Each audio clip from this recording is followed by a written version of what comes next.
Hi, how are you both? Great. Yeah. I've got Dr. James Kirby and Professor Paul Gilbert with me here today, and we're just going to start a conversation about what compassion-focused therapy is versus compassionate mind training and how we can relate this back to yoga and meditation practices from thousands of years ago, actually. Yeah, so thank you both. Oh, pleasure. Paul, I'd like to ask you how you got started as the founder of compassion-focused therapy and how it captured your interest initially. Okay, Celia, well, thank you first for setting this program up. This is very exciting, very lovely. Okay, so the story is this, that I was trained in fairly traditional cognitive behavior therapy and some psychodynamic therapy as well. I did a lot of Jungian training. And so in CBT, what you do is you explore people's negative ways of thinking. You know, I feel like I'm a failure, I haven't achieved anything. And then you ask them to stand back and so how would you speak to a friend, and how would you think about this situation in 6 months' time, or if you weren't depressed? And you get them to generate some alternative ideas to the ones that are kind of locking them into depression. And we found that clients could do that, and some people got a lot of help, a lot of benefit from being able to kind of stand back from their thinking and think, well, actually, probably that's a little bit on the negative side. Actually, the evidence doesn't quite support that. But what we also found is that a number of our clients could do that, but it didn't actually make a lot of difference.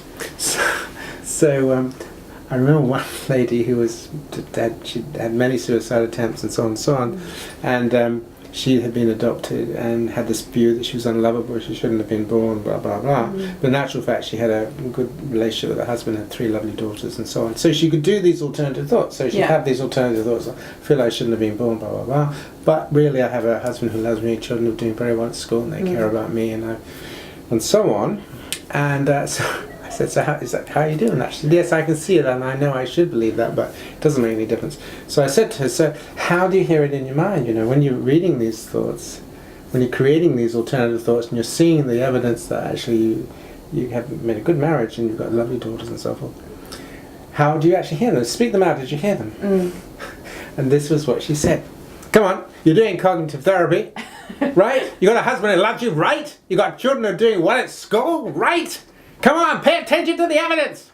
So I thought, oh my God, is that how you hear it? And she said, yeah. So then started to test this on a number of depressed patients, getting them not to tell me the content of their thinking, but what is the emotional texture of your thoughts? And they were always hostile. Yeah.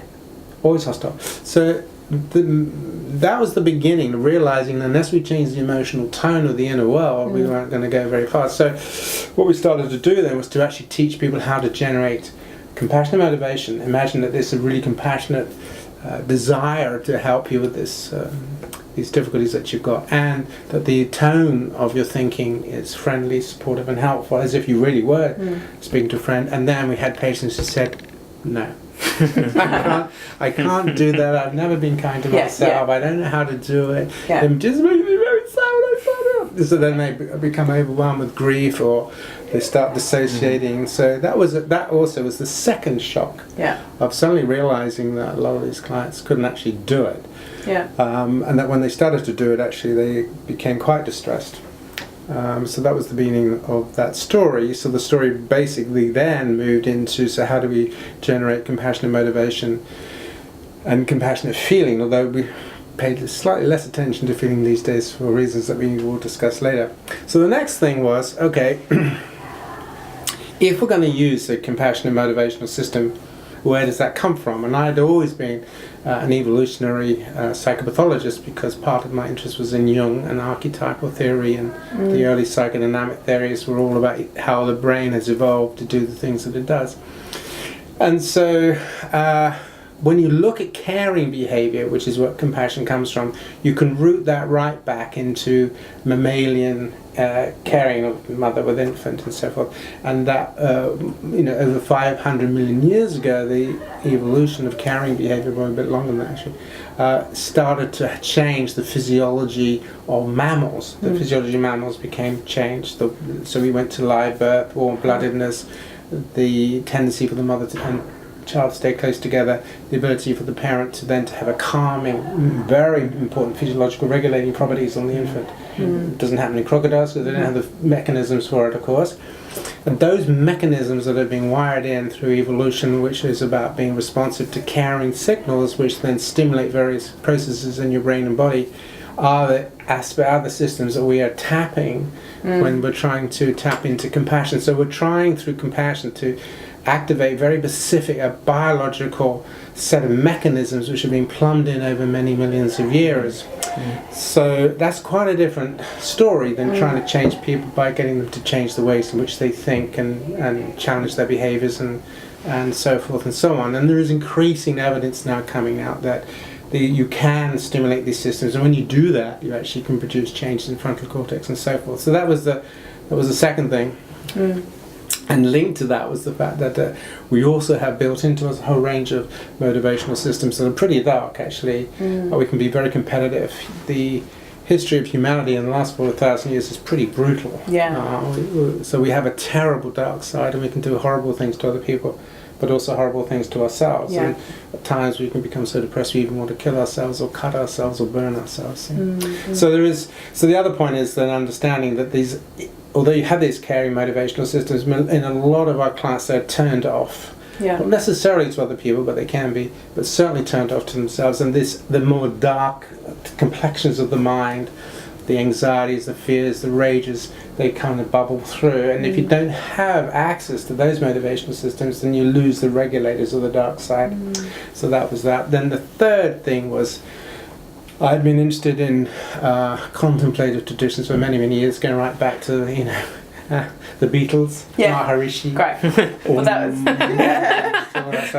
was my definite next question. So then the contemplative sciences, I knew a little bit, not a great deal, and then I began to pay more attention to the cultivation of compassion, particularly through the Mahayana traditions of Buddhism and so on and so on. So we began to then build in exercises and practices that had been part and parcel of the Mahayana traditions, and I became involved with various Buddhist groups and meditation groups and so forth during the 80s and so on and so on. Can I interrupt you there for a second? So, I'll just rabbit on. Well, why compassion over mindfulness?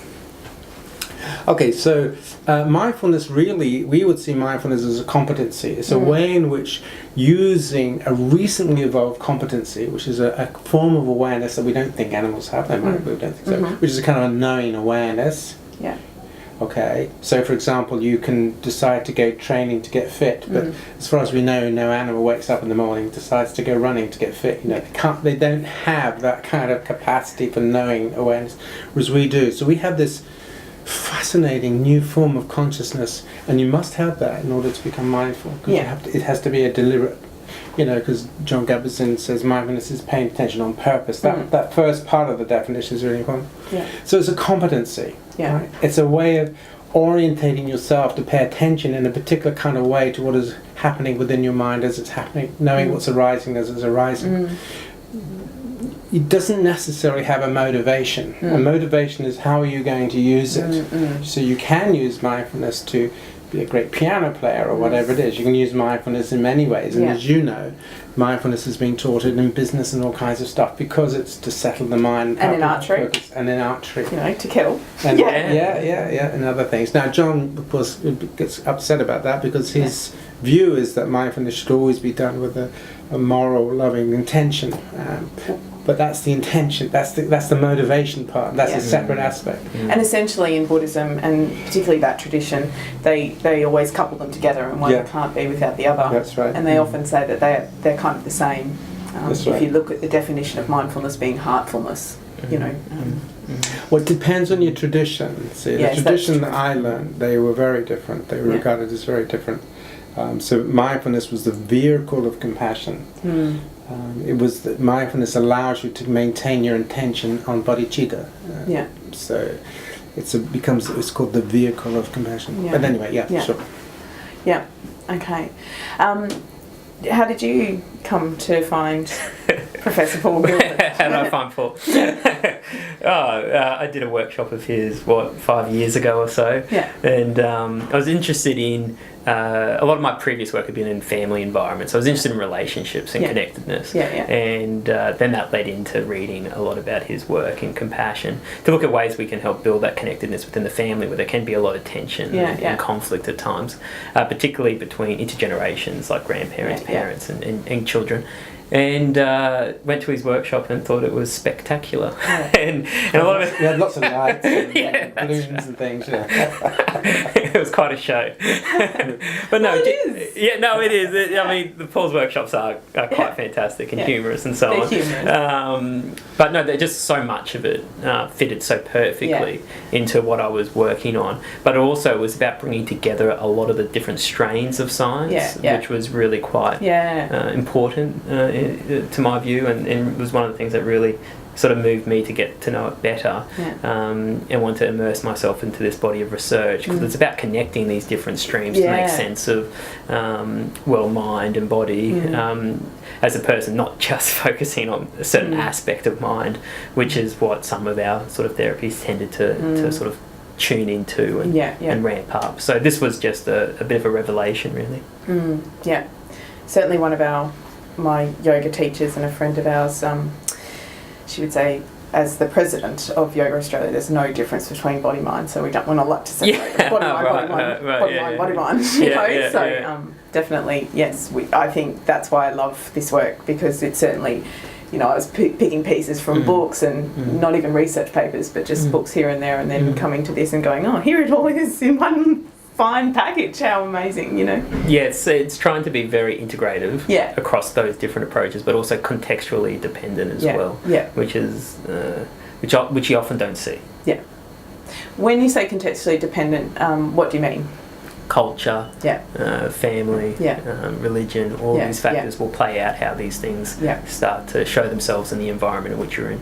So it's the same with compassion. So compassion is very contextual. So depending on the context and the person who is suffering, it might bring on a whole bunch of different emotions, ways of perhaps being really courageous, running in to save someone perhaps, versus trying to console someone who's lost a loved one. The suffering target's still there, but the way it shows itself is quite different. The compassion I have for someone like my wife or Paul, someone who I've got close affection for, might be slightly different towards someone who I'm not particularly keen on, but I can see who needs my help.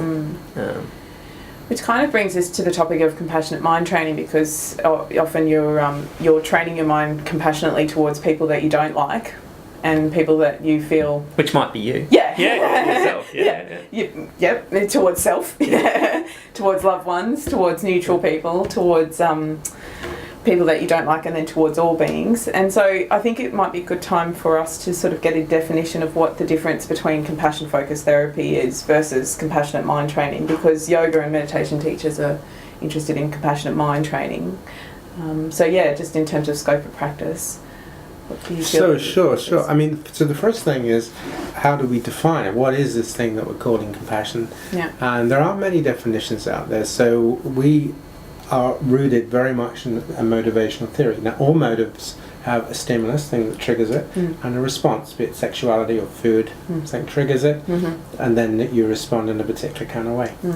So a compassionate motive has the same thing. So the stimulus of compassion is the stimulus of a caring system, which is being sensitive to suffering, being aware of distress or difficulty or need.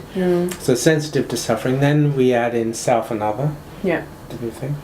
And then we have with a commitment, which is different from a desire. You can desire things, but you don't necessarily commit to them, to try, because it's an effort, you may not actually succeed, to alleviate and prevent. So sensitivity to suffering in the self and others, that's the first bit, and the second bit with a commitment to try to alleviate and prevent. Now, when I was writing Mindful Compassion with my colleague Chodin, who's been a Buddhist monk for many, many years, we spent ages and ages on this definition. It looks very simple now, but each of the word, commitment, try, prevention, they're all carefully chosen, actually. So there we are. So that's the first definition. The second aspect of what is a compassionate mind. Compassionate mind is a mind and body that is in a state where it can think compassionately. Because if you're in a state of raging, it's very difficult. So how do you create a mind which links up your frontal cortex to vagus, which facilitates compassionate thinking, to create a mind that can do it's like having a body, right? If you want to climb a mountain, that's great, but you're not going to get very far if you're not fit. You can learn all the climbing skills you like, but you won't have a body that can do it. You can do all the compassion and thinking you like, but if you don't have a mind and body that's able to, it's tricky. So that's the second thing. So you got definition, you got a compassionate mind. And then the third thing is that it builds in then to what we call the bodhicitta, or the compassion itself, compassionate identity, which is then to try to live your life according to it being a person who is helpful, not harmful. I will try in any context to be helpful, not harmful. So you've got the three things: definition, mind state, and then orientation, the bodhicitta orientation.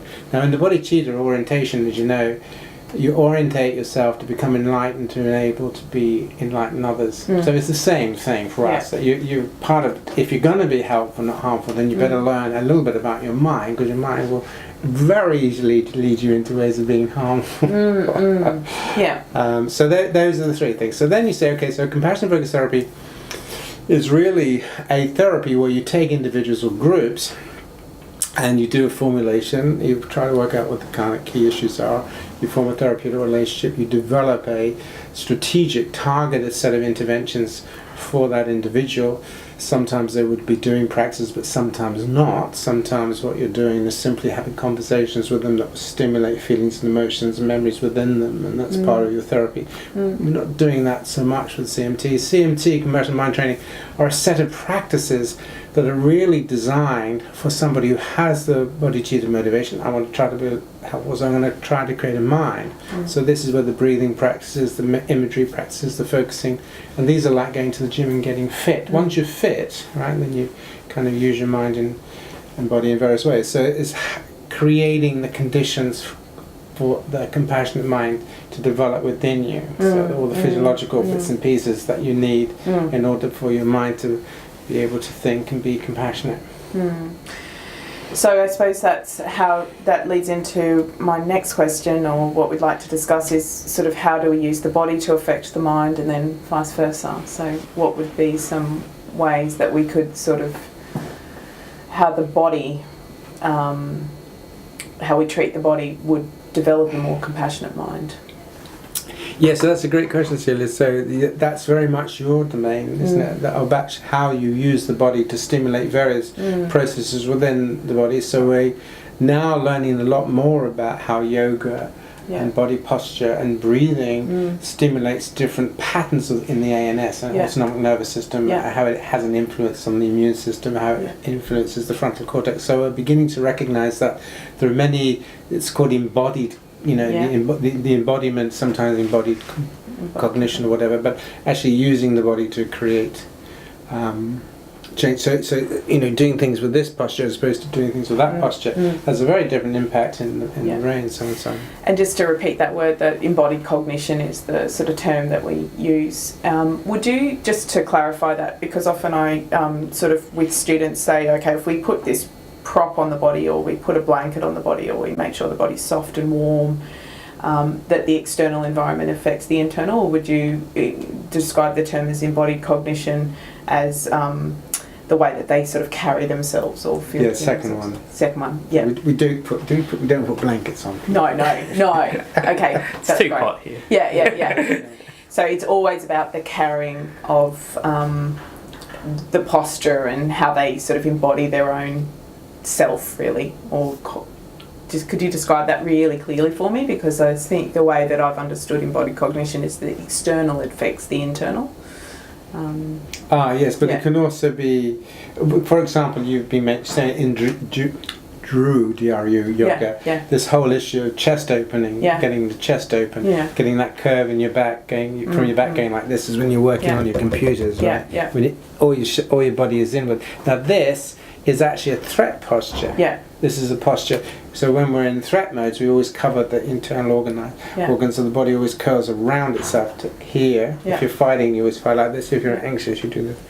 So this is a very different posture, opening the chest. A posture which is really, I can be like this when I'm safe, confident. And you have a little different curve in your back, and that lifts the diaphragm. So you want that, because this is not such a good thing.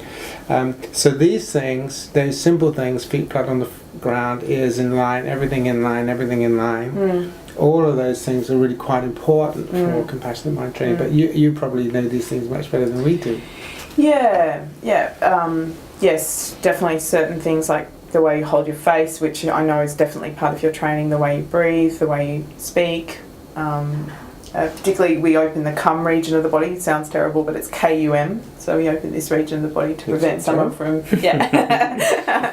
from depression or anxiety. And particularly, the idea is to just get the diaphragm, utilised by opening the front of the body. So everything that you say, yes, yoga has done for a very long time, and we have things like. We use the out-breath to pacify the mind and a forward fold to calm the system down. So if you refer back to the sutras that were written about 5,000 years ago by a gentleman called Patanjali, if he was one man or many, it's hard to know. We always sort of look at ways to pacify the mind, and one of them is exhale. And then the other one is, and do it on a forward fold, and then you'll calm down. And I'm just interested... When you say forward fold... Literally... Down. I see. Or I could do it in the chair, Right. So instead of that, which would maybe mimic sympathetic nervous system activation with the in-breath, that would be pacifying and the opposite system. Oh, that's interesting. So I'd be interested to know what your thoughts are. I know that the breath is definitely, in science we can say that the in-breath stimulates the sympathetic nervous system and the out-breath stimulates the parasympathetic. Correct to say that?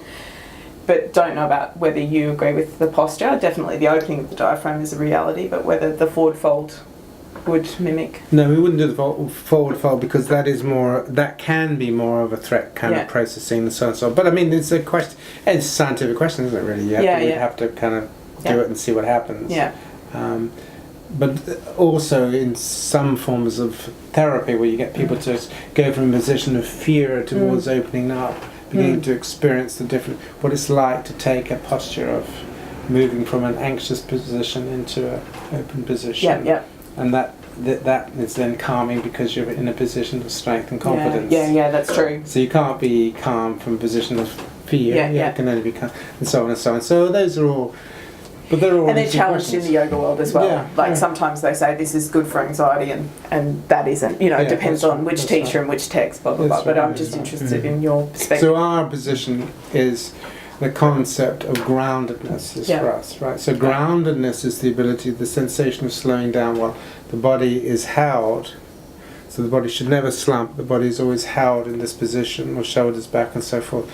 And you create the sense of grounding, becoming heavier in the chair, solid.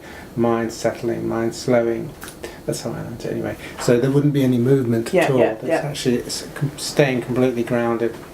Keeping that, and then you keep that breath, that rhythm, 5 and 5, or 6 and 5, or whatever it is. 6 and 7, or 6 and 9. We went to one place we did 7 and 12. Oh my God. That's a lot. 12 seconds on the out breath. But the idea is that the out breath is longer. So we normally do 5 and 5 just as a basic, getting people to start. There's quite a lot of data on that now, heart rate variability. But then gradually, when they get more experience, having them to extend it to 5 and 7. That's awesome because that's what yoga recommends. Always focus more on the out breath generally, unless you have a therapeutic condition that you're trying to fix, and perhaps the sympathetic nervous system activation for a depressed person might be better if you take the inhale longer. What would your thoughts be around that? Would that be incorrect to say that in your world?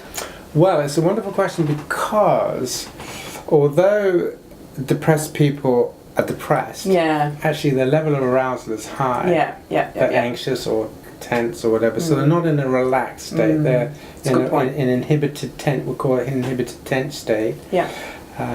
So it's still very useful because we're trying to get a sense of groundedness and then allows you to move forward and to be open. So we would still do that kind of breathing. But when it comes to some of the behavioural practices, then they would be engagement practices. So we then teach people from this position, right, what would you like to do that would give you a sense of fun? Enjoyment, and getting them to focusing on, but still being in this grounded position, focusing on maybe a safe place and doing something that's fun. Something like that. Cool. I think adding to that too, though, the important point Paul was moving towards as well was this idea of they're grounded processes, not relaxing processes. So, I mean, that's quite a critical difference because a lot of people in therapy or even in when they're coming to compassionate mind training might be, oh, this just helps me feel very relaxed. And it's like, well, that's not what we're trying to do with the posture and the breathing. What we're trying to do is to create this this kind of felt sense in the body of a groundedness where you can spring into action, as it were. So Paul will often use the example of a high diver on the 10-foot platform, goes out to take a jump. Before going to take the jump, the diver will compose oneself, take a breath, slow down, not to relax for the jump, but to be in a position of groundedness to effectively and competently carry out the action that needs to be taken out. So, you know, if you're going in to help someone who's suffering, you wouldn't be going in relaxed, but grounding yourself so that perhaps other emotions, say anger or whatnot, isn't running the show per se. You're able to sit oneself with stability to move forward towards the thing you need to. Perfect. And I think what Jane's saying is extremely important because some people see compassion as an emotion, but we see it as a motive, and therefore the emotion depends on the context. I mean, as James was saying, if you're a firefighter going to save somebody, then that creates anxiety for you. If you're sitting with a dying person, you be sad. So the emotion comes with whatever the context is. And also, if you're working with depressed people, you have to work with their behaviours first. If you try and get them to feel compassion, you'll make them worse. You know, if you have a depressed mother who's lost a feeling for the child because she's anhedonic, you know, she's disconnected and it's all switched off, you're not going to get anywhere. But if you focus on their behaviour, say, yes, but look what you're doing. Even though you feel this terrible, look how wonderful it is that you're still doing this, This is much more likely to kind of engage them rather than getting them to try and feel. Feelings come when the motives get going, so behaviours get going.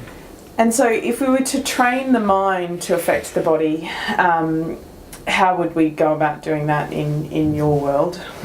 So firstly, using the body for the mind, that's your area, and getting physically fit, and making sure of your diet. We now know that the gut microbes and all that have a major impact. So there's a whole series of things that need to be done to facilitate body capacities for these kinds of mental states, not just yoga or whatever, but we're getting very interested in microbes these days. I'm fascinated by the link between the amygdala and the biome. It's amazing. You know, the fact that we can, the diversity of the biome is all linked to the sort of size of the amygdala. Yes, right. Isn't it amazing? So, and I know that we, like mindfulness definitely, and I think you spoke about it in your training, that the actual activity of the amygdala is reduced when someone's practicing mindfulness and compassion meditation, or the size of it over a longer period of time. How would you say that better than I just said it? Well, No, you go, Paul. Well, there's some wonderful stuff by, I think is it Helen Wayne? Yeah, and the Healthy Mind Centre. Is it Healthy Living Centre? Richie Davidson. They're just brilliant researchers. But looking at loving kindness meditations on how the amygdala responds to threat, and with loving kindness it reduces the sensitivity. I don't know about the size, but so that's really important. But I think the whole point is we're beginning to take body states, what's going on in the body. Basically, the body's an ecosystem which has hundreds of different organisms living inside of it, all that stuff. Actually, I was talking to Alina about it, but one thing that I would love someone to say that isn't me is like, how does compassion meditation or compassionate mind training, to say it more aptly in this scenario, affect the microbiome? Because essentially, and a bit crazy, and we were here, they are all beings, and so if we're doing this compassionate mind training for all beings, then surely it's going to affect the biome. And if that amygdala and the biome are so intimately linked, then it's possible that we're increasing the diversity of the biome. Never been studied as far as I know. But I think where mindfulness comes in is mindfulness allows you to track all that stuff. Like it allows you to track what you're eating. I mean, help pay attention to what you're eating. And we know that a lot of people get into trouble with diets and stuff because they're not mindful of what they're eating. There's been quite a lot of research saying that people that are overweight didn't realise what they're actually eating. You know, quality and quantity of food. So mindful eating, and to eat for your body. Rather than just your taste. As you can see, I'm very good at it. It's extremely important. So that's also the huge area of using your body. Okay, so then we come into this other issue about using your mind to support your body. And this is to do with the fact that because we have this different dimension of consciousness, we can actually on purpose create images in the mind to stimulate the body. So the example that we always give is, you know, imagine that you're hungry and you see this wonderful meal that makes your saliva go, but equally if you just fantasize it, it'll make your saliva go. So in other words, your fantasy can stimulate your hypothalamus to produce saliva. Equally, if you see something a bit sexual some way, you know, that will stimulate pituitary, cascade your emotions, and you have all kinds of interesting things happen in different parts of the body. And if you do tantric stuff, you can practice doing this, you know, turn it on for 15 seconds, turn it on, turn it on, turn it off, and you practice seeing how your sexual experiences develop in the body.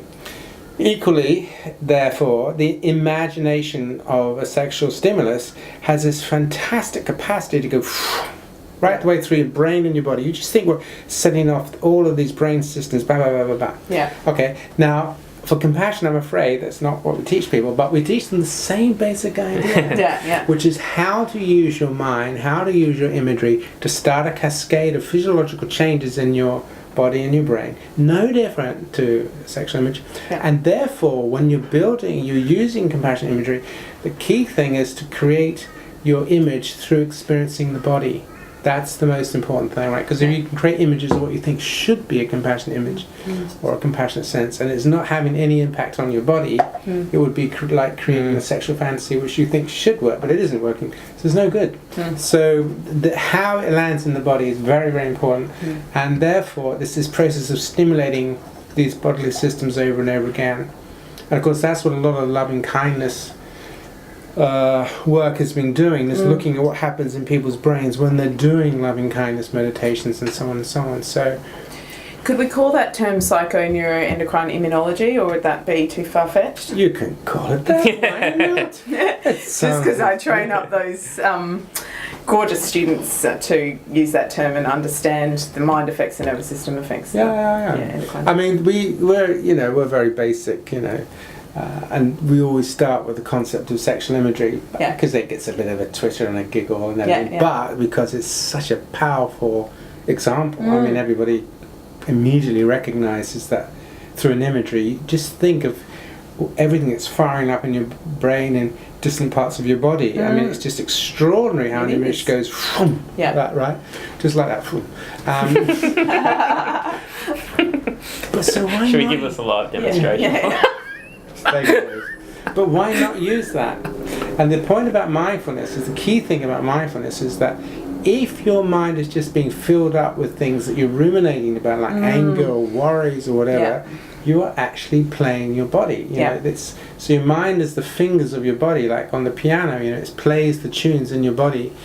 So be careful about what plays out there. I know. That was one thing I really took from your workshop. It got me thinking about autoimmune disease and hypothyroidism and how it might actually be, and I'm jumping ahead a bit from probably the way we want to roll, but the angry self and the anxious self and the multiple selves and the way that we speak to each other, for example, let's call it the way we speak to each other, and how we're actually really almost self-harming with that voice right down to the level of our immune system. I just became very acutely aware of that after kind of splitting the multiple cells down and going, oh gosh, you know, what am I doing to myself, you know, with that voice. Yes. You know, and how do I train that voice rather than doing all this compassionate mind training, which is sometimes I feel a bit of a psychological positive overlay. How do I deal with that angry voice that's sort of, you know, cutting me off all the time and telling me to do this and do that and da da da, you know? I found that really interesting. So this is a great point. So the point about it is there are three key things. One is we use compassion imagery, like you're imagining a compassionate other being compassionate to you. You imagine dialoguing. I mean, I do that quite a bit. I use that quite a bit. It's the concept of dialoguing. And then when you get into it, you can change your images. You can have male, female, male, according to what you're in, you know. Just like changes, you don't have the same sexual image every day, do you? Right? So you change your images, constantly working out how your image is linking into your body. So that's one thing. The second thing then is the compassionate mind of yourself, the compassionate person you would like to be. If you were at your compassionate best, how would you deal with this? And that then involves carrying a certain wisdom that your brain was built by your genes, and so on. You didn't choose anything. You didn't choose to have 2 arms or 2 legs or a brain, or it's all being designed for you. You have a consciousness that is experiencing content, So Matthew Ricard says your mind is like water. It can contain a poison or a medicine, but it's neither. But water often confuses itself because it's clear. It can't see itself. So that's very, very important. So when you're coming to the points that you're making about how to use one part of your mind, your compassionate self, then to kind of work with some of the other parts of your mind, such as your capacities for anger or disappointment or self-criticism, without fighting. Okay, because you can't take these systems out your brain. You're not going to go in with a scalpel and cut them out. Okay, they're in there, they're wired in there. So you have to find how to create a new pattern of organization, interaction with these systems. So what we teach you in CFT is how to have a different type of relationship with your angry self. Not trying to get rid of it, suppress it, destroy it, about whatever it is, but it's been built into you as part of yourself, like nature, so you ain't getting rid of it. And I thought that was really, really wonderful because I suppose when you go to a monastery and you train your mind, you're just trying to get rid of all of that stuff. Go, and yet it's still there and you can feel it all sort of rolling on. And sometimes you can even get angrier and angrier because you are fighting with your mind in meditation.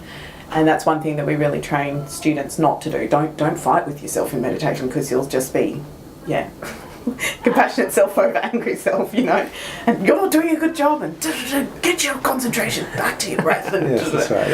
And so, that sort of fight that you can have in meditation with yourself is it's a contraindication to.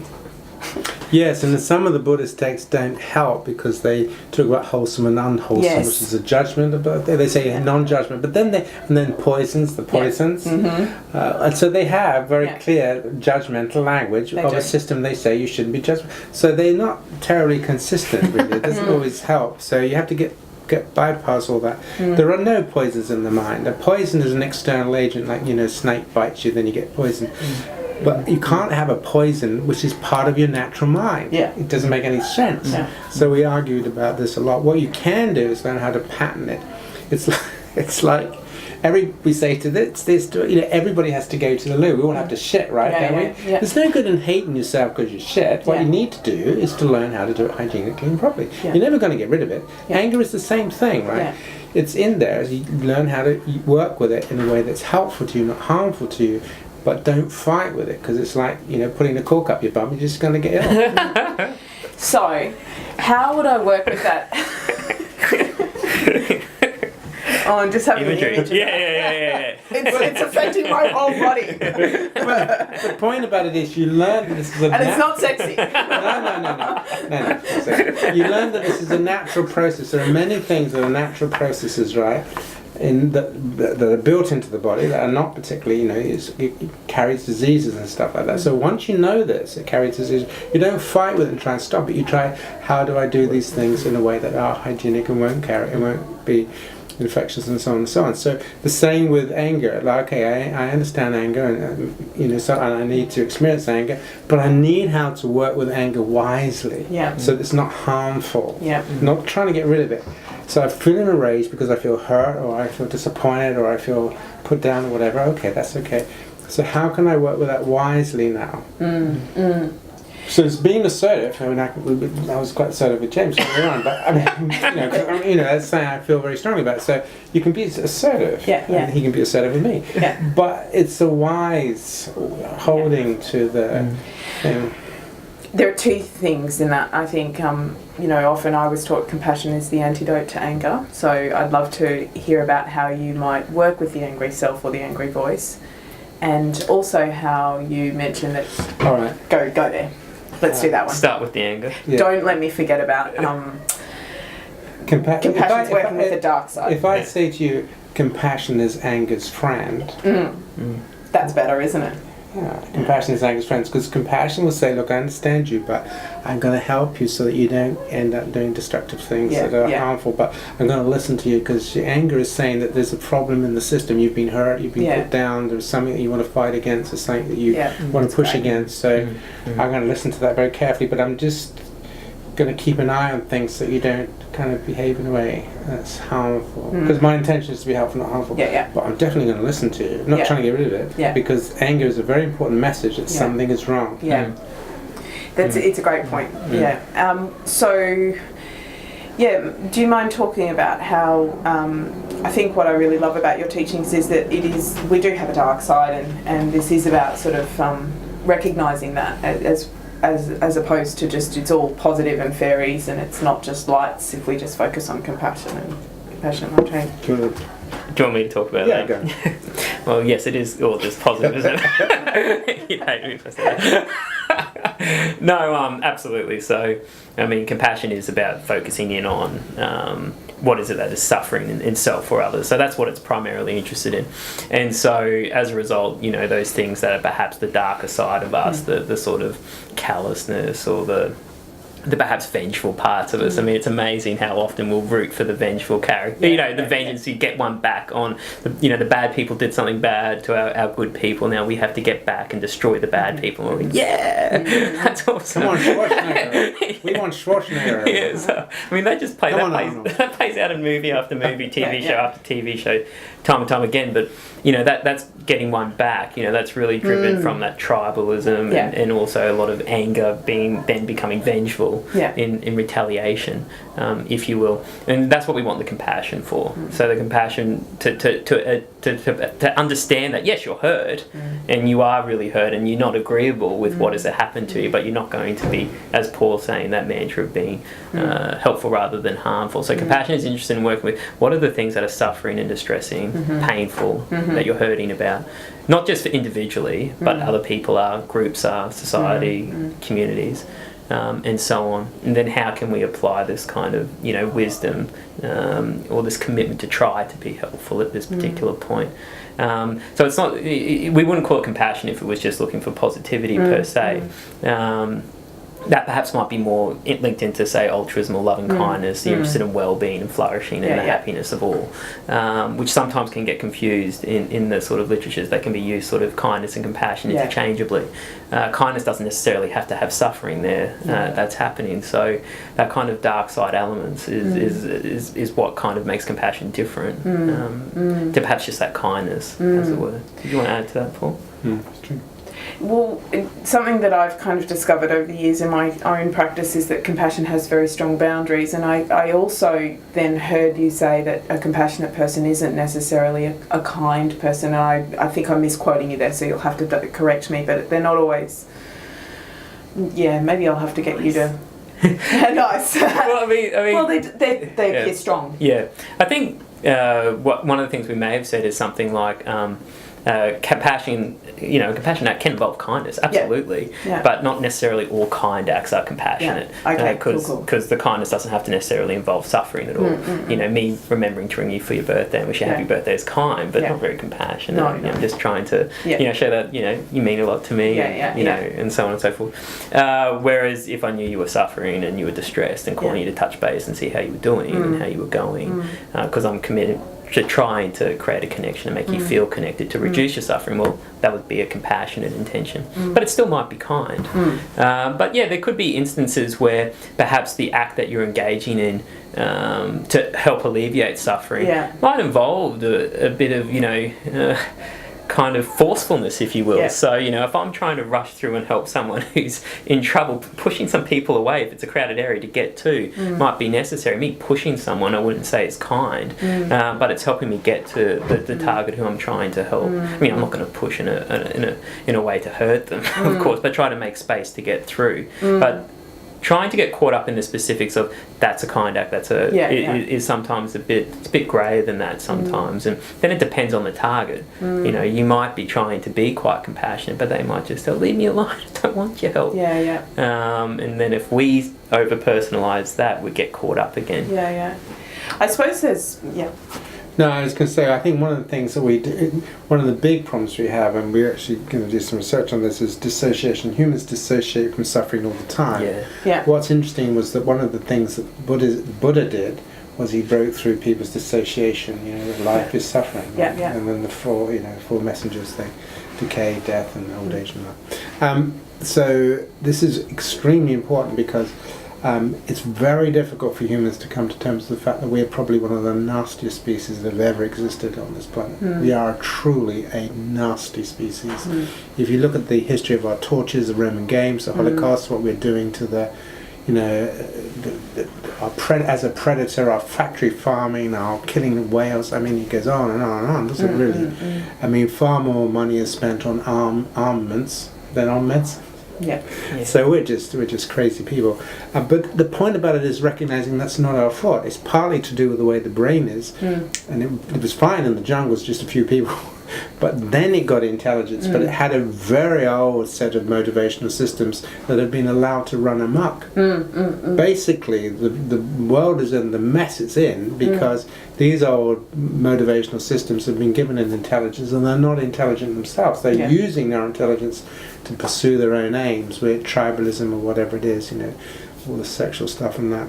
So the big problem that we have is helping people come to terms with the fact that we need to wake up, that we are potentially very nasty, and unless we wake up and become enlightened and then start to take responsibility for our lives, not to blame ourselves for it, but take responsibility. It's very easy for me to be harmful, so I have to just be careful, you know, by supporting this tribe against that tribe, this group against that group, my own agenda against somebody else's agenda. And that's a difficult message for people to hear, that humans are actually one of the nastiest species that have ever existed. That's a very difficult, because we dissociate from that, we don't want to know about that. That's true. And yet in our hearts, when we look at history, you know, I mean, we were just talking the other day, you know, we've seen lots of depictions of the Vikings and the Romans and how they used to charge at each other, slashing, and you think, what state of mind must you have been to be rushing forward, somebody's trying to spear you and you're trying to cut their arms off? I mean, crazy. Crazy. And yet we've done it for thousands of years. It's crucifying people.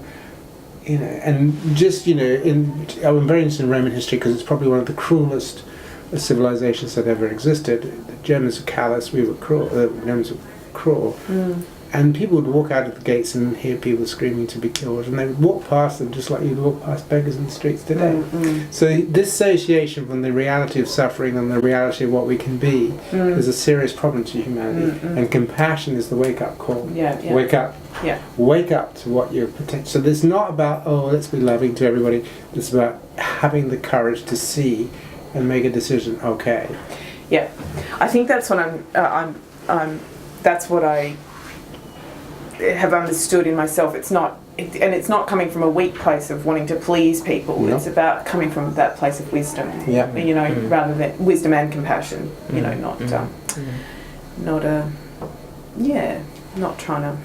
It's an keep everyone point. Happy. You know, some of these systems do blend across. So some people will see, if I am compassionate towards these certain people, I will be liked, and I won't be rejected, and I'll be kept as part of a group. So Paul's done some work on this, and that's referred to as submissive compassion. So you're not really doing it for the intention of relieving that person's suffering. The intention is more about not being rejected by this group, or being seen as someone who is, you know, good to have around, as it were. There's also another flip side to that, is sort of like this competitive compassion. I'm more compassionate than you, and so on, and it starts. No, you're not. there it is. Exactly. So I mean, these are different motivational states, which obviously blend together at differing points. You know, we have competitions about how much food we can eat and stuff like that. You know, so different motives there blending together, and it'd be the same with compassion as well. But what we're interested in is trying to create that sort of genuine compassion and desire to want to reduce another person, groups, whoever it may be, suffering. And so how would you do that? Well, he's the guy. How would you look at creating that genuine compassion as opposed to? Do you have any technique that's sort of identifies genuine compassion as opposed to a self-motivated compassion? Well, I think what Jane said earlier is everything's blends. I mean, we do things for multiple reasons. So I'm sure some of my compassion is either consciously or unconsciously to be seen as a good person, right? Because that's what I'd like to be seen as. So that's true. But if that's the only motivation, then I'm going to run into difficulties when actually it's about doing things that that might annoy people. So the point you made earlier was very important, that compassion is a point of strength or a point of weakness. So, for example, somebody in a domestically violent relationship, the compassion thing is to get out. It's not to keep it there. But he'd be devastated without me. No, you get out. We help you get out. We were doing some work in prisons, and part of what the prison officer says, if we're compassionate, we'll be too lenient, and then we'll have trouble, and so on and so on. But in fact, compassion in prisons may be much tougher than not, because with compassion you realise that without boundaries, then people are not able to regulate themselves. So you put the regulation in to be able to create a sense of safeness. If you don't have a safeness in your community, and you can only do that by having strong boundaries for that particular population. So lots of misunderstandings that compassion is all about love, love people. I like love, but compassion doesn't have much to do with love. The strongest compassion is for the people you don't love. The strongest compassion is to go into the dark side of reality. It's not about loving. Loving's great. So this issue of courage to address the dark side is really quite important from our point of view. So I suppose, sort of talking about this dark side, I'm interested in that you've done some studies around trauma and how you might use compassion-focused therapy to bring someone from that state of trauma. And I think you've done it with veterans and the couples, so you might have to describe the study a bit better. Okay. Yeah, but I'm interested in sort of, the positive side of compassion-focused therapy and how that might sort of draw someone out of the state of trauma without having to re-traumatise the body or go back to that state. And in yoga, we look at it being a positive psychology. So we focus on what we do want, so what we no longer want falls away, and that's written up in the sutras and everything. So we've got a bit of a backing there. So I'm interested in your thoughts on that, either of you. Yeah. Well, do you want to talk about your experiences with it first, and then... Well, Deborah Lee is our person who does a lot of work with trauma and CFT, and so they have, the first thing they do is a compassion resilience group, which I think is 12 weeks. And they don't particularly go into the trauma, they just teach people these techniques about how to use your body, and how to use imagery, how to bring compassion to various aspects of your life. And not everybody, but a number of clients say, now that I have a compassion orientation to my difficulties and I realise it's not my fault, all those things, I've sorted it out myself. I feel that I'm okay. I don't need to do all the exposure, which is great. Some people still need to. But if you're going to do that, if you're doing exposure, then what you do is you always have them grounded in your compassionate position, and then from that point of view you engage, and if it becomes overwhelming then you come back, and so on and so on. And also when you're doing the CFT, you always break it up. So let's just firstly look at the angry part, that's the fear part of the trauma, this tragedy, the sad part of the trauma. So rather than try and take the whole trauma on, we take compassion to the angry self, why did this happen to me, why did they do that, to the frightened, I was so frightened, to the sad part, I didn't want this to happen, and so on. So that's the sad self, so angry, anxious, or frightened, sad self. So you imagine somebody's been abused, for example, as part of them is that angry that happened to them, and they might protect it and so on, and they're raging. Part of them was very frightening, and they can feel very frightened of people and the power of other people. Another part of them is grieving for the love of a parent they never had. And so you split it into multiple cells, and there are 4 cells. So just to identify those cells, you've got the angry self, the anxious self, the sad self, and the compassionate self. And the compassionate self sort of heals those multiple cells. Yeah, it works with them. We call them the big 3, or if you put disgust in, it's the big 4. But you can do it with any conflict. You can do it with conflicting motives and any of that stuff. Just basically, the idea is to separate. So you can just work with one So you're working. Dan Siegel says you're working with the mind as a fruit salad, not a smoothie. Sure. So you're working with that bit, and then that bit, and then that bit, as opposed to everything jumbled up. Yeah. So extending on what Paul was talking about there with the work Deborah Lee's doing and has done, and the work. No, I forgot to answer that question. No, do you want to keep going? Yeah, keep going. No, well, I mean, we've just extended and we're doing some work here with some colleagues, Stan Steindl and Madeline Romanuk and Sarah Hampton. Oh, I know Madeline. Oh, do you? Anyway, that's another conversation. Such a small world. Yeah, very small. So she does a lot of work on veterans, cool. and then approached us because they got some money to look at a compassion-focused approach to dealing or trying to help these veterans with their trauma. And so tragically, some of the literature also shows that veterans who have PTSD who are married are more at risk of suicide than not married. And there's many different reasons for that, but part of it is that they have a lot of difficulty back in the home life after coming back from service. And then, there can be difficulties in the intimacy in the relationship, and they can feel a lot of shame, the veteran, around what's going on in that relationship. And that's a suggested mechanism of why they are more likely to suicide.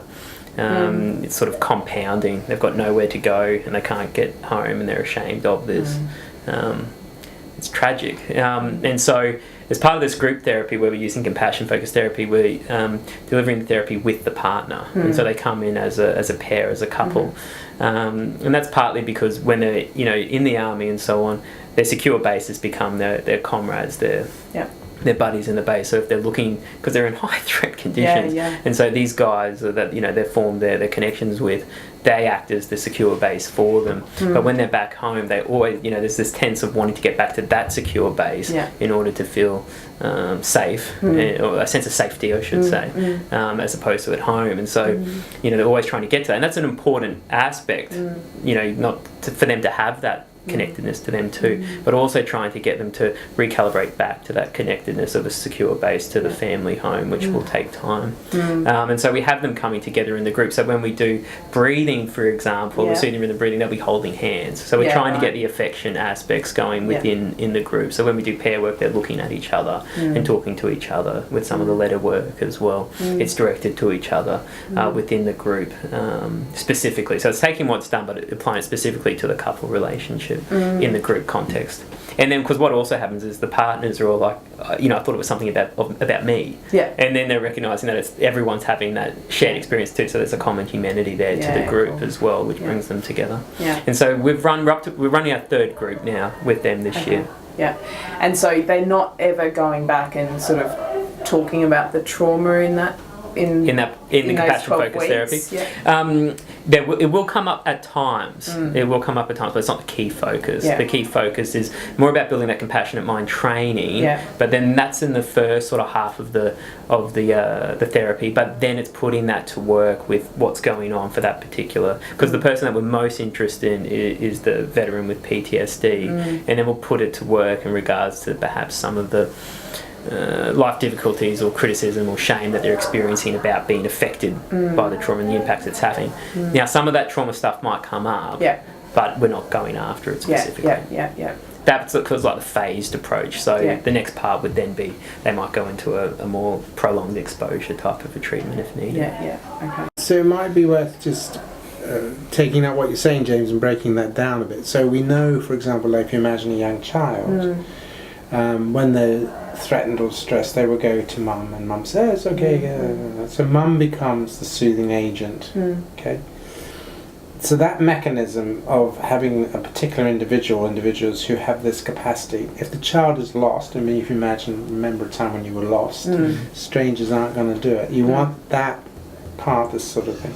So what James is saying is very important. So when these guys go off into combat situation, that mechanism of who is going to be their safe object that will biologically turn down the systems of threat, so increasingly becomes their buddies. So they're going on these sorties, becoming very frightened, going back to base, being calmed down by their buddies.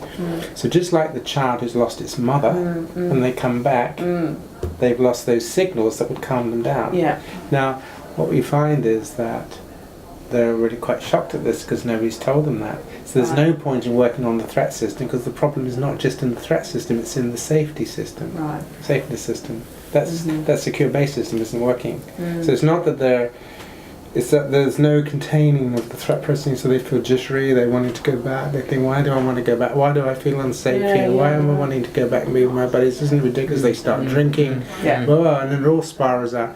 The moment you explain to them, no, you have two very different systems, one which is a threat system, but this threat regulating system is the one that's causing you a little trouble, because it's in Afghanistan or wherever it is, it's not wired up to be with your wife anymore. And sometimes the women cry and they say, why has nobody told me this? It makes so much sense and they've explained it. Now I understand. Of course it makes perfect sense. Yeah. And we need to help you rewire. So these things are... compassion works because of partly the model that underpins it. And so with these veterans, you might be doing breathing exercises, holding hands, doing visualizations, and anything else? What? No, so many different things. Yeah. So first there'll be a lot of psychoeducation around how the mind works and so on, and then we go into a classic underpinning component of CFT is this 3 circles model around threat. So we've got all these kinds of things that are going to be triggered to keep us, safe and protected from danger. A whole bunch of things that we drive towards wanting, securing, and then a whole bunch of other things that are related to us feeling a sense of safeness, contentment, as it were. And so we'll do all of that to begin with, and then we'll be slowly starting to build in some practices around preparing the body. And that is around the grounding processes of posture, tone of voice, facial expression, and so on. And then we'll get into the breathing, sooner rhythm breathing, and mindfulness-based strategies. But then we'll start to introduce some imagery then as well. And then the imagery might be compassionate colour or safe place imagery, for example. And all of this is trying to create those conditions that lead into building this compassionate self state. So all these practices are sort of stepping stones along the way to create what we call this compassionate self. And then once you've got that developed, we then start to engage in this multiple self process and self-critical process, and then we turn it towards things like assertiveness and forgiveness. And so what are the fears, blocks and resistances that sort of come up in that kind of work, or what do you see commonly, what do you describe as the fear, blocks and resistances that come up to compassionate mind training or compassion focused therapy? Well, you're the one who started the fears, blocks and resistances. You're going. Well, fears, as Paul was talking about at the very beginning around these motivations, have a signal detection, signal response. Sometimes we can be fearful of the suffering, for example, or even of compassion. We might be very scared of what this might mean. If I let you into my life to help me, I might be very scared of what it is that you find. So I don't want you in, because then you'll know all these things about me and all these awful, tragic things people will know. And so you might be very afraid of that. But there might be other things that you're afraid of too. You might be afraid of breaking down. If I was to be compassionate, I might break down and just fragment, and I might be able to put my life back together. I'll grieve, and that's it. That'll be the end. So they'll have these kind of fears around letting that compassion in. Did you want to add anything further? No, I thought that's brilliant. So, if you really knew what went on inside me, you wouldn't think I deserved it. That kind of stuff. So some patients have the motto, if I get close to you, you'll find out the bad in me, and if you get close to me, I'll find out the bad in you. So they have a fear, and as James says, also the process of compassion can start to reactivate trauma memories, because compassion is rooted partly in the attachment system. So if you start triggering that, then actually they start remember. They start to, we give the example like you like holidays. If you see holidays on TV, it makes you feel good and excited. But then you do that for a couple of years, then you go on holiday, get badly beaten up. And next time the holiday systems is triggered, you don't feel good at all. You feel trauma memory. It's the same with attachment. Most people, when they think of kindness, and it's great. But if you've had a traumatic attachment history, then when you start to activate those mechanisms of caring, closeness and so forth, actually what you're getting is not good memories, you're getting really nasty ones. So those are really quite important to be aware of, that patients actually can really be quite overwhelmed by experiencing compassion from the therapist. There can also be fear of, that might be letting things off the hook. Yeah. So complacency, they'll become mediocre and stuff like that. So they see compassion as getting in the way of their being able to build and strive. Yeah. And so they don't want any of that. Yeah, okay. And so, that we'll do a sort of a classic exercise within compassion mind training and compassion focus therapy around what are the things that you're, sort of wanting to work towards. Yeah. And how does your criticism help you along those ways, and try to break that down to see if it is actually really helping. So we call that a functional analysis. And rather than self-criticism being the motivator, we're trying to shift out of that into a compassionate correction. So as you're pursuing these things and things don't go so well, how can you bring compassion to help encourage you along, to help support you towards those goals, instead of this kind of perfectionistic and critical kind of dynamic we can get caught up in time and time again. And do you have any research around whether actually compassionate mind training does get in the way of someone progressively achieving based on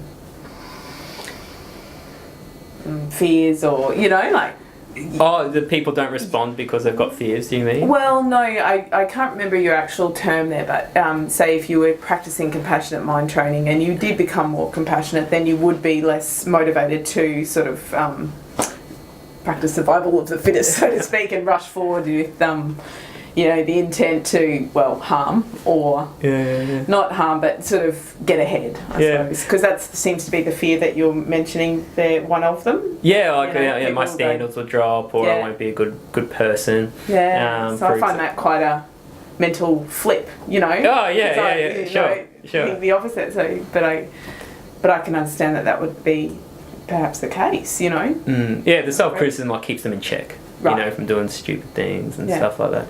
Yeah, Paul's done lots of work, as have others, looking at how if this is sort of our primary drive system, how we're more likely to feel greater levels of disconnection with others, depressed, anxious. And so a lot of people come to therapy and they'll say, I need to beat this depression, I need to beat this anxiety, I need to beat this problem. So they're caught up in that kind of drive to beat or get rid of, which is not what the compassionate system's trying to do at all. It's trying to get a sense of, what are you trying to tell me? Try to understand these systems to work with, as opposed to get rid of anything. And so in all of our outcome data shows that improves over time. There's also other studies like laboratory studies and so on, that if you engage in those compassionate practices, you persevere longer at the task that you're doing. So you're more likely to engage with pain. So there have been studies looking at showing suffering images, and people will look at them and engage with them if they're engaged from a compassion motivation, whereas if you're not, you'll just look away. Whereas and that's obviously a key, because compassion is moving and approaching towards, and so it enables you to stay with that pain, tolerate that distress for much longer. There's also been other studies looking at studying for exams and so on, and self-compassion can be helpful if you fail to try again and study for longer periods and so on, in an academic sort of sense. Okay. But I think it's a really important point. I mean, people are changing the pattern of their motives all the time. Sure. So people worry, will I lose my drive? And the key that you get them to think about is, but why are you driving? You've only got 20,000 days, whatever it is. What is it? And then you get down to the because if I don't succeed, people won't like me, or I'll just be marginalised, or I'm misunderstood. So that's the thing really that you need to work on. What is the fear that's driving this intense competitiveness, something under here? And also what we find is that people don't necessarily lose their drive, but they change what they're driven for. So they become less driven by greed and more driven by values or morality or whatever. They can, the people that have high drive, they still have high drive. You don't lose the drive, but they change the pattern of what they're driving and how they're driving. So rather than, going to work and being a shit to everybody at work, you're still motivated to do a good job and everything, but you're a bit more tolerant, a bit more understanding, a bit more taking people with you. So you're still, interested. You're not just going to sit home and go fishing. So you're changing the patterns, and in particular you're texturing drive with this whole moral focus. I want to be helpful now. Yeah, no, that's wonderful.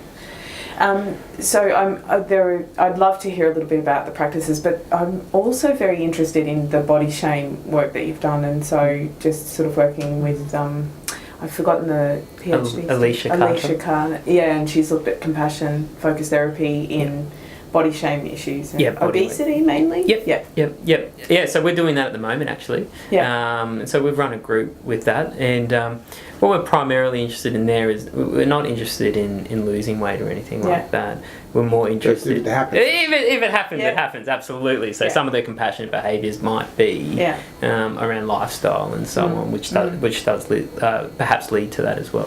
But the key thing we're focusing is how they're relating to themselves around how their appearance. And so, we're constantly comparing how we look to others. The media does a very good job at making us attend to that as well.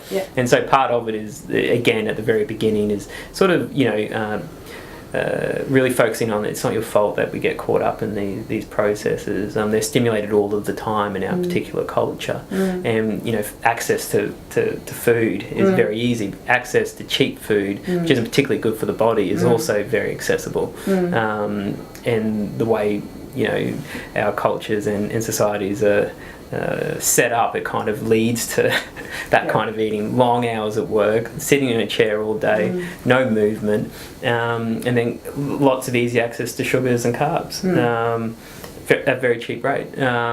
And you didn't ask to be born into a system or culture where this is the case. And obviously back in our prehistoric times, not prehistoric, but times when we didn't have easy access to supermarkets and so on and so forth, actually that was really important survival mechanism, to be able to eat it and hold it and store it, for example. So that's one of the key things we push in the program is sometimes we can have this holding and storing weight quite a lot. If we didn't have easy access to supermarkets, you guys would be the key survivors. This would be a real gift to have had. And in fact, one of the participants in our group was from South Africa, and she was saying, back home my body's really admired, but here I feel completely shunned. I feel like the light's on me if I take off my gear to hop in the beach. Sorry, when I'm at the beach, feel everyone's just looking at me and thinking how disgusting I am. It's just like so awful. But back home, totally different situation. So what we're looking at there is bringing this compassion focused again towards people who are really struggling with their body weight shame.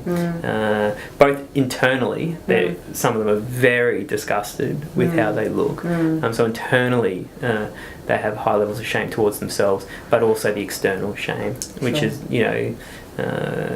which is constantly being triggered just by turning on your phone and looking at social media. And so, do you see some results? Yeah, so we finished the first pilot group now, and we're starting the first full-blown randomised controlled trial, if you will. But there's been a lot of work being done, and in that program, just within our small pilot group, we found that it was helpful at reducing the criticism and improving their compassion, which was our key focus, and also their body weight shame. But there's been a lot of work done in eating disorders, for example. There's been some great work done by Ken Goss and also the Portuguese group as well. We did a study with 800 Slimming World, which is a company in England, and we showed that self-criticism comes down and so on and so on. Yeah, so it does have a big influence. Across the course of our study, we'll also be tracking heart rate variability as well, alongside healthy behaviours as well. So like intake of food and exercise and so on. So we'll see if we'll get any shifts on those secondary outcomes as well. And so what would be a technique or some of the practices we could use to assist with heart rate variability? Okay, so I'll take you through a few, and unfortunately I need to go because I have to go to another appointment later. Okay, so the firstly then are practices that you would know and love, right, Celia? So the first thing is posture, which is, shoulders back, get a nice curve in your back, okay? And so everything is in line, basically. So shoulders with knees, with feet, with ears. Everything's nice in line. And letting the hands rest gently in the lap. So your head is up. You can look down or close your eyes. But if you were to open your eyes, you'd be looking straight ahead. Excuse me. And then we do through the nose. Some people do it through the mouth and in through the nose, out through the mouth. But we do through the nose and out through the nose. And the idea is you can test this out. So firstly, just practice breathing with the top of your chest, like that for a little bit. Okay, so you just get an experience of that. So I'm going to just take you through these and then you can practice them at your home. So do that for a minute or two, and then when you're familiar with that, notice the difference when you actually allow the breath to come down into your diaphragm, which is the just below the V of your rib cage, the upside down V. And if you put a hand on there, the idea is to allow the breath to move it. Okay, so you're just bringing the breath down through the top part of the chest, down into the diaphragm, and allowing your diaphragm to do your breathing. So that's the first thing, in through the nose, diaphragm coming through the lungs, down into the diaphragm, and using the diaphragm as the breathing. When you're doing upper chest breathing, you're using your shoulders and upper chest, but diaphragm breathing is to use the diaphragm so that you get the hang of that. Okay, so we're going to just practice doing that, and we're going to do the most basic, which is 5 seconds in, 5 seconds out. Okay, so we're going to do in 2 3, out 2 3, in 2 3 4, out 2 3 4, in 2 3 4 5, out 2 3 4, and then we'll just let that go for a minute. Okay, and then as you keep that breath going, I'll take you through some other key practices that you can gradually build in. Now I'm going to run them all together because we've only got a few minutes, but ideally you'd practice them as individual sections. So the first section then is allowing the diaphragm to breathe you, as it were. So here we go then. In 2 3, out 2 3, and just noticing the top and the bottom of the breath, that slight pausing, that slight calming. In 2 3 4, out 2 3 4, in 2 3 4 5, and out 2 3 4 5. Now the breath should be a slight stretch for you, so just noticing a slight stretch for you, and that when you come to the end of the breath, the end of the out breath, just allowing the diaphragm just to collapse a little bit. Okay, so you're breathing deeper and slower than you would normally, and it should be just a slight stretch. If it isn't, then you might need to go 6 and 6 or 7 and 7. Okay, so leave you with that for a minute.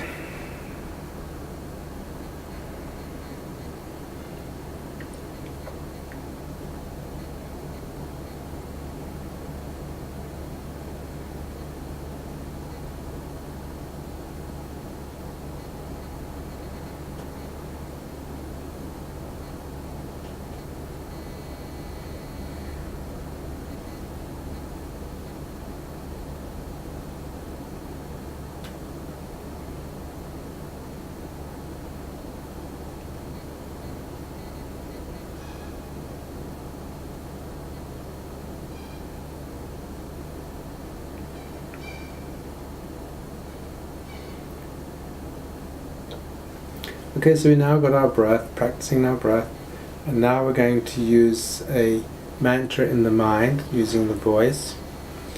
And on the out breath we're going to have mind slowing down, and on the second out breath body slowing down, or mind settling, whichever is best for you. Now the idea is to use a slightly hypnotic technique, which is to expand the words, so making sure the words last your 5 seconds. So it's mind slowing down. Really in your voice to create that friendly sense of just settling and slowing. Okay, so the word takes longer to pronounce. Then on the second out breath it's body slowing down. So really hear that down, using the voice tone to give you that sense of slowing down. Okay, so off you go. Just practicing that for a little bit.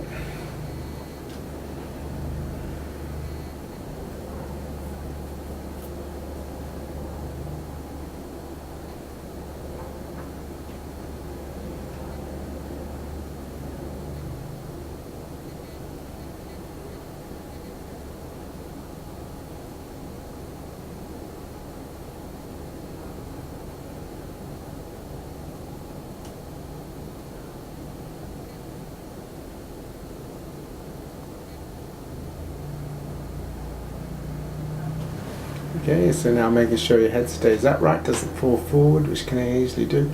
And now we're going to just focus on the facial expressions. Now there's a reason for doing this, because your facial expression is connected to your brain in all kinds of ways. So you're going to create just a very gentle, friendly smile, and try to create a feeling of friendliness in the face. This is a friendly face. If you're with somebody you care about and they looked at your face, they would see your friendliness and warmth, okay, in your face. Now, some people think, oh yeah, but I'm just putting on a face, which is true, but the reason you're doing that is because it creates patterns in your brain.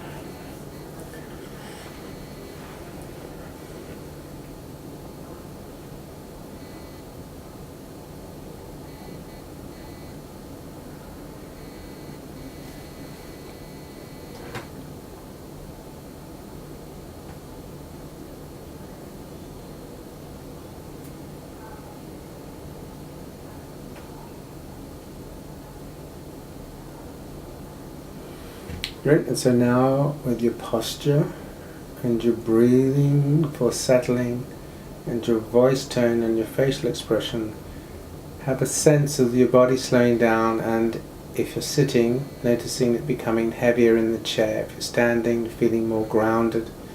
If you're lying, just feeling your body slightly heavier where you're lying. Okay, so this idea of groundedness. Let yourself sink into your body.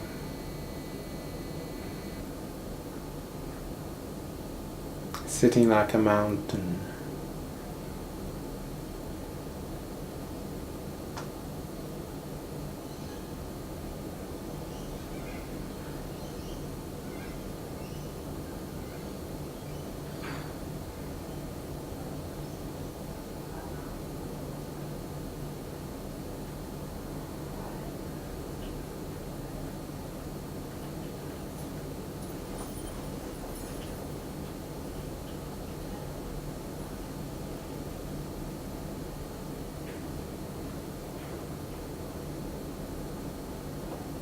Okay, and these are practices you could practice for obviously 5-10 minutes at a time.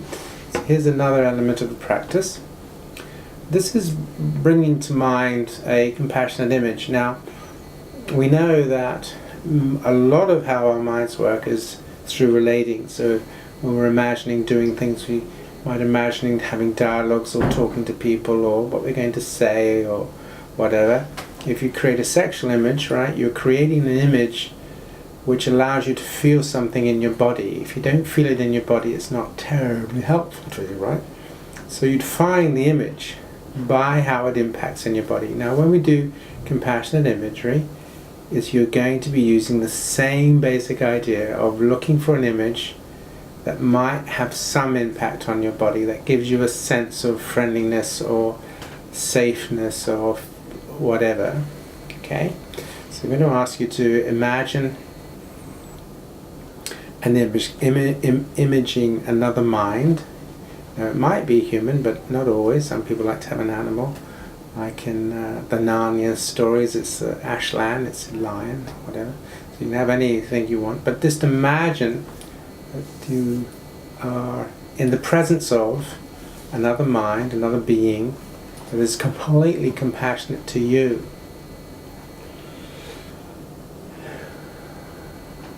Okay, and at this point of our training, you can work out what that would mean for yourself, what you would like from this being to be completely understanding of you, caring for you, whatever. And try to create an image that you feel completely comfortable with.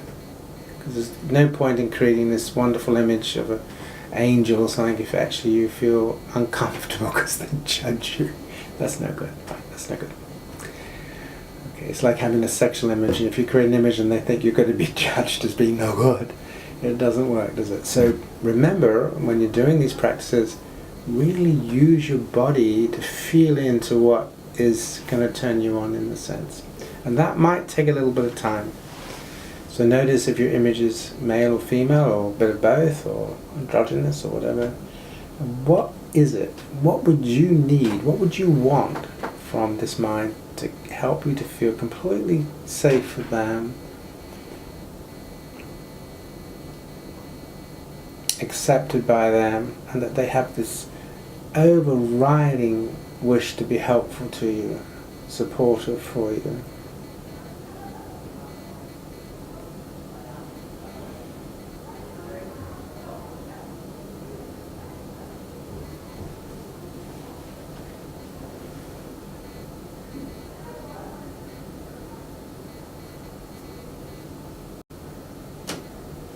Now, don't worry if it takes some time for images to come and fade and come and go and you can't quite work it out. That's absolutely fine. Just give yourself time and let it gradually nurture in your mind.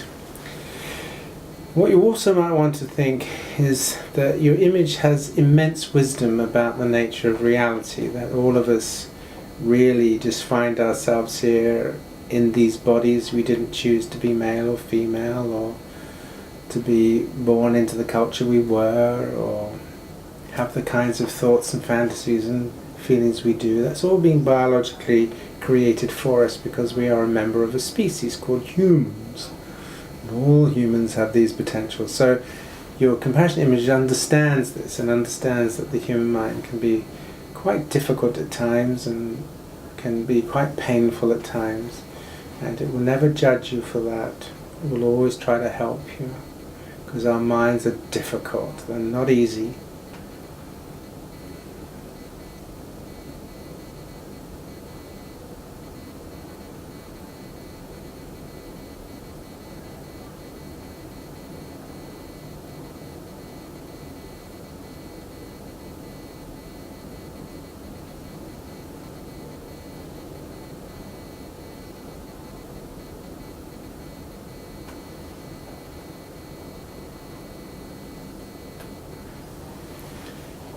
And as your practices develop over the weeks and months, you may find that you've got more than one image. You might have different images, male or female, and they may be more helpful to you on some days than others, right? But it's the same with the sexual image. You probably don't have the same image every time. Sexual fantasy, you change it, and so on and so on. So the same with your compassion images, using a felt sense, feeling into the image you're creating rather than trying to just create a picture or something. So practice that with your breathing, with your grounding, and imagine yourself dialoguing with this image, and it's there to support you and help you. Okay, and the final practice for you today is now to imagine taking in some of those qualities for you, and imagining that you are becoming or are or have an internal wisdom, that you are aware that we're all just passing through in this life. We're here for 20,000, 30,000 days or whatever, and we come into the world as the whole range of feelings and needs and wants and wishes, capacities for doing good, capacities for doing harm. We didn't choose any of it. So you have this wisdom.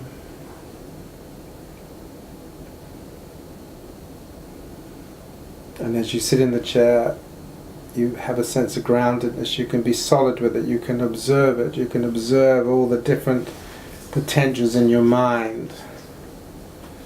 Your potential for good, your potential for harmfulness, your potential for joy, your potential for depression, your potential for confidence, your potential for fear. All of this stuff, just like a rainbow of potentials, are all there. Just observing them.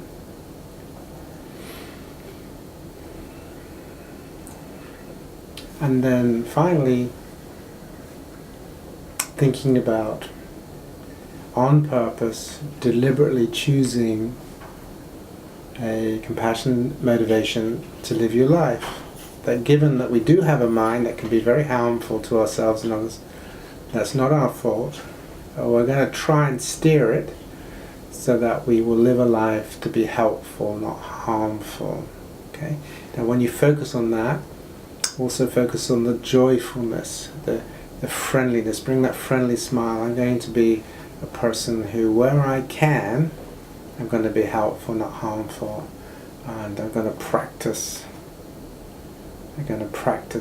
how to use my body to ground, to settle the mind, to orientate my mind, to be helpful. So if I notice self-criticism arising, no, that might not be helpful, that can be quite unpleasant to me. So I just, okay, that's fine, I can see it. I'm just going to switch my attention to being helpful. If I notice my feelings towards others, getting into arguments, whatever, so I'm going to hold my ground, same like that, but also going to try and be non-destructive, be helpful, not harmful, but not weak, not submissive. Okay, hold your ground, but keep your focus on the point rather than trying to hurt the other person. And in this way, we live our life always, wherever I am, wherever I'm doing, whatever I'm facing, my way of living, whether it's my eating behavior or how I'm working or how I'm treating myself or how I'm treating others, I'll always try as best I can to be helpful, not harmful. So every day you can practice waking up, doing your breathing, grounding, just reminding yourself the mind is a difficult thing. It's hard, it's difficult, it's tricky. There's a lot of suffering in the mind, a lot of suffering in the world. But we can ground ourselves, and we're going to try to work with our mind so we can be helpful, not harmful. And in that way bring joy to our lives and the lives of others if we can. We won't always be able to, but if we can. Okay, so I'm going to leave you with that motivation for a minute.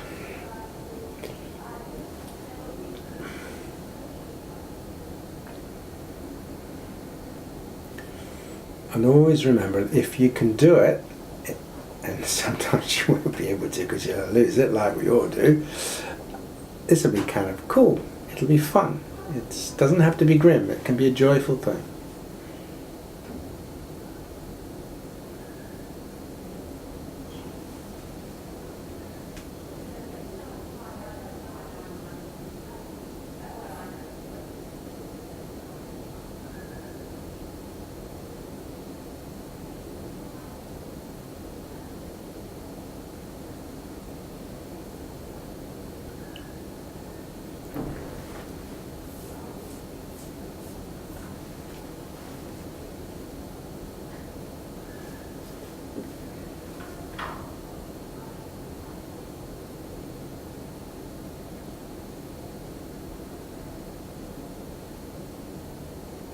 Okay, to take you through then, just one last time, the summary then, using your body to support your mind, using the body to support the mind, preparing the body to support the mind.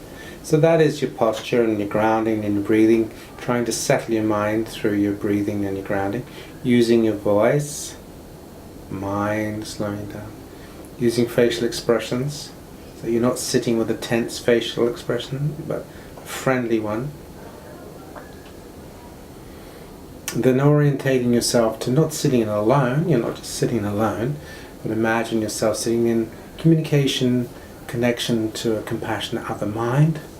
And sometimes you can have compassionate other minds, you don't have to move on if you don't want to. Just imagine yourself sitting, meditating, but in connection, imagining this other mind in connection with you. In Buddhist practices, we could Chen Resne, and so on. So this is really important in practicing. Then you may take that through the day, and when you're feeling that that you need some help imagining how your compassion image might speak to you, because your compassion image carries your wisdom. And then the last part of our exercise we did today is in your meditations, just really focusing on how to be a compassionate being, and just imagining you at your compassionate best. Your wisest, your most courageous, your most settled. Okay, so then thinking about any problem in life, and if this part of you was to deal with that problem, how would this part of you deal with it?